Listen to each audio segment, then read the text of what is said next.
Hey boys and girls, it's Mr. Feldman here. I hope you're all doing well. I saw your video. I saw a video of you watching my video yesterday, which was really cool. And you guys were saying hi, and it made me really happy. That was really cute. So thank you very much for that. And welcome to my room. This is what it looks like. You see, maps are cool. Even I have a map on the wall. So mapping is definitely very cool. And look what I have for you guys today. Charlotte's Web. I know, I have a copy too now. I got it from the library, the public library. And I wanted to read to you guys. And I'm pretty sure that we are on chapter 17. Uncle, right? I guess so. I think it's called Uncle. I think that's the chapter you're on, I know it's called Uncle. It says right there. So I'm going to read Uncle, chapter 17 to you. So sit tight and be quiet so everybody can hear, please. And we'll get started.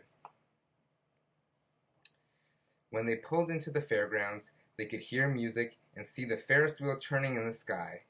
They could smell the dust of the racetrack where the sprinkling cart had moistened it. And they could smell hamburgers frying and see balloons aloft. They could hear sheep blatting in their pens. An enormous voice over the loudspeaker said, "Attention, please. Will the owner of a Pontiac car, license number H2439, please move your car away from the fireworks shed?" "Can I have some money?" asked Fern. "Can I too?" asked Avery. "I'm going to win a doll by spinning a wheel, and it will stop at the right number," said Fern. "I'm going to steer a jet plane and make it bump into another one." "Can I have a balloon?" asked Fern. "Can I have a frozen custard and cheeseburger and some raspberry soda pop?" asked Avery. "You children be quiet till we get the pig unloaded," said Mrs. Arable. "Let's let the children go off by themselves," suggested Mr. Arable. "The fair only comes once a year." Mr. Arable gave Fern 2 quarters and 2 dimes. He gave Avery 5 dimes and 4 nickels. "Now run along," he said. "And remember, the money has to last all day. Don't spend it all in the first few minutes. And be back here at the truck at noontime so we can all have lunch together. And don't eat a lot of stuff that's going to make you stick to your stomachs." "And if you go in those swings," said Mrs. Arable, "you hang on tight. You hang on very tight. You hear me? And don't get lost," said Mrs. Zuckerman. "And don't get dirty." "Don't get overheated," said their mother. "Watch out for pickpockets," cautioned their father. "And don't cross the racetrack when the horses are coming," cried Mrs. Zuckerman. The children grabbed each other by the hand and danced off in the direction of the merry-go-round toward the wonderful music and the wonderful adventure and the wonderful excitement into the wonderful midway where there would be no parents to guard them and guide them, and where they could be happy and free to do as they pleased. Mrs. Arable stood quietly and watched them go. Then she sighed. Then she blew her nose. "Do you really think that it's all right?" she asked. "Well, they've got to grow up sometime," said Mr. Arable. "And a fair is a good place to start, I guess." So here, check out this picture. So that's Fern and Avery going off to the fair themselves, right? You can see them holding hands, and there's the merry-go-round, and there's some rides, and there's some other kids. So that's what the fair looks like. While Wilbur was being unloaded and taken out of his crate and into his new pig pen, crowds gathered to watch. They stared at the sign, "Zuckerman's Famous Pig." Wilbur stared back and tried to look extra good. He was pleased with his new home. The pen was grassy, and it was shaded from the sun by a shed roof.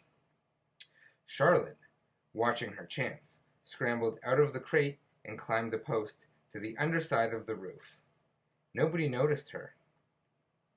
Templeton, not wishing to come out in broad daylight, stayed quiet under the straw at the bottom of the crate. Mr. Zuckerman poured some skim milk into Wilbur's trough, pitched clean straw into his pen, and then he and Mrs. Zuckerman and the Arabels walked away toward the cattle barn to look at the purebred cows and to see the sights. Mr. Zuckerman particularly wanted to see all the tractors. Mrs. Zuckerman wanted to see a deep freeze. Lurvy wandered off by himself, hoping to meet friends and have some fun on the midway. As soon as the people were gone, Charlotte spoke to Wilbur. "It's a good thing you can't see what I see," she said. "What do you see?" asked Wilbur. "There's a pig in the next pen, and he's enormous. I'm afraid he's much bigger than you are." "Maybe he's older than I am, and he's had more time to grow," suggested Wilbur. Tears began to come to his eyes. "I'll drop down and have a closer look," Charlotte said. Then she crawled along a beam until she was directly over the next pen. She let herself down on a drag line until she hung in the air just in front of the big pig's snout. "May I have your name?" she asked politely. The pig stared at her. "No name," he said in a big hearty voice. "Just call me Uncle." "Very well, Uncle," replied Charlotte. "What is the date of your birth? Are you a spring pig?" "Sure, I'm a spring pig," replied Uncle. "What did you think I was, a spring chicken? Ha ha, that's a good one, eh, sister?" "Mildly funny," said Charlotte. "I've heard funnier ones, though. Glad to have met you, and now I must be going." She ascended slowly and returned to Wilbur's pen. "He claims he's a spring pig," reported Charlotte, "and perhaps he is. One thing is certain, he has the most unattractive personality. He is too familiar, too noisy, and he cracks weak jokes. Also, he's not anywhere near as clean as you are, nor as pleasant. I took quite a dislike to him in our brief interview. He's going to be a hard pig to beat, though, Wilbur, on account of his size and weight. But with me helping you, it can be done." "When are you going to spin a web?" asked Wilbur. "This afternoon, late, if I'm not too tired," said Charlotte. "The least things get me tired these days. I don't seem to have the energy I once had. My age, I guess." Wilbur looked at his friend. She looked rather swollen and seemed listless. "I'm awfully sorry to hear that you're feeling poorly, Charlotte," he said. "Perhaps if you spin a web and catch a couple of flies, you'll feel better." "Perhaps," she said, wearily. "But I feel like the end of a long day." Clinging upside down to the ceiling, she settled for a nap, leaving Wilbur very much worried. All morning, people wandered past Wilbur's pen. Dozens and dozens of strangers stopped to stare at him and to admire his silky white coat, his curly tail, his kind and radiant expression. Then they would move on to the next pen, where a bigger pig lay. Wilbur heard several people make favorable remarks about Uncle's great size. He couldn't help overhearing these remarks, and he couldn't help worrying. And now, with Charlotte not feeling well, he thought, "Oh dear." All morning, Templeton slept quietly under the straw. The day grew fiercely hot. At noon, the Zuckermans and the Arabels returned to the pig pen. Then a few minutes later, Fern and Avery showed up. Fern had a monkey doll in her arms and was eating Cracker Jack. Avery had a balloon tied to his ear and was chewing a candied apple. The children were hot and dirty.